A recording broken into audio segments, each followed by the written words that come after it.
ಮೇಲಿನ ಸರ್ಕಾರದ ಧೋರಣೆ ಖಂಡನೆ ವ್ಯಕ್ತವಾಗ್ತಾ ಇದೆ. ಅನ್ನದಾತರ ಹೋರಾಟಕ್ಕೆ ಜೆಡಿಎಸ್ ಬೆಂಬಲವನ್ನು ವ್ಯಕ್ತಪಡಿಸಿದೆ. ಹೋರಾಟಕ್ಕೆ ದೇವೇಗೌಡ ಮತ್ತು ಕುಮಾರಸ್ವಾಮಿ ಕೂಡ ಬರ್ತಾ ಇದ್ದಾರೆ ಅಂತ ಬೆಂಗಳೂರಿನಲ್ಲಿ ನಿಖಿಲ್ ಕುಮಾರಸ್ವಾಮಿ ಹೇಳಿಕೆಯನ್ನು ಕೊಟ್ಟಿದ್ದಾರೆ.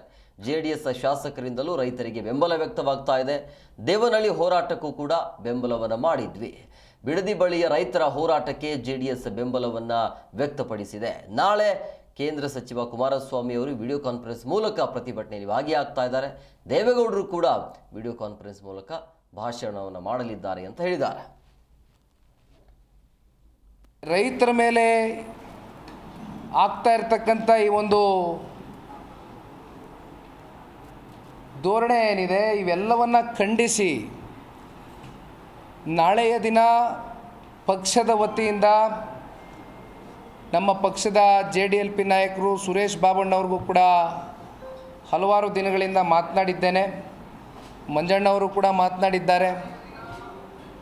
ಬಹಳ ಜನ ಶಾಸಕರಿಗೂ ಕೂಡ ನಾಳೆಯ ದಿನ ರೈತರು ಏನು ಈ ಒಂದು ಹೋರಾಟವನ್ನು ಹಲವಾರು ದಿನಗಳಿಂದ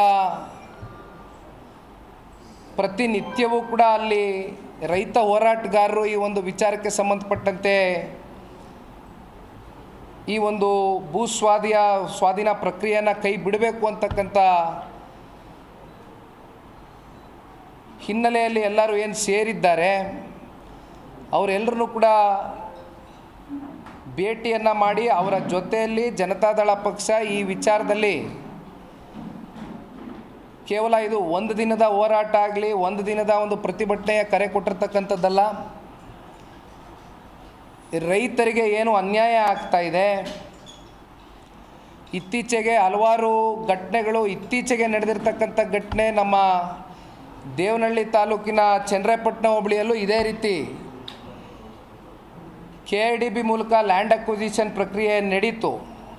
ಈಗಾಗಲೇ ಅಲ್ಲಿ 2 ಬಾರಿ 3 ಬಾರಿ ಲ್ಯಾಂಡ್ ಅಕ್ವಿಸಿಷನ್ ಆಗೋಗಿ ಕೊನೆ ಹಂತಕ್ಕೆ ಇನ್ನೇನು ಅದು ಕೂಡ ಲ್ಯಾಂಡ್ ಅಕ್ವಿಸಿಷನ್ ಆಗೋಗಿದ್ದರೆ ಇನ್ನೇನು ಚನ್ನರಾಯಪಟ್ಟಣ ಹೋಬಳಿಯಲ್ಲಿ ಯಾರು ಕೂಡ ರೈತರು ಉಳಿತಕ್ಕಂಥ ಪ್ರಶ್ನೆ ಇರ್ತಾ ಇರಲಿಲ್ಲ. ಆ ಹಿನ್ನೆಲೆಯಲ್ಲಿ ಬಹುಶಃ ಹತ್ತತ್ರ 1000 ದಿನಕ್ಕಿಂತ ಹೆಚ್ಚು ದಿನಗಳು ರೈತರು ಬೀದಿಲಿಳಿದು ಹೋರಾಟ ಮಾಡಿ ಸದ್ಯದ ಮಟ್ಟಕ್ಕೆ ಒಂದು ಹಂತದ ಒಂದು ರಿಲೀಫ್ ಸಿಕ್ಕಿರ್ತಕ್ಕಂಥದ್ದು ನಾವು ನೋಡಿದ್ದೇವೆ.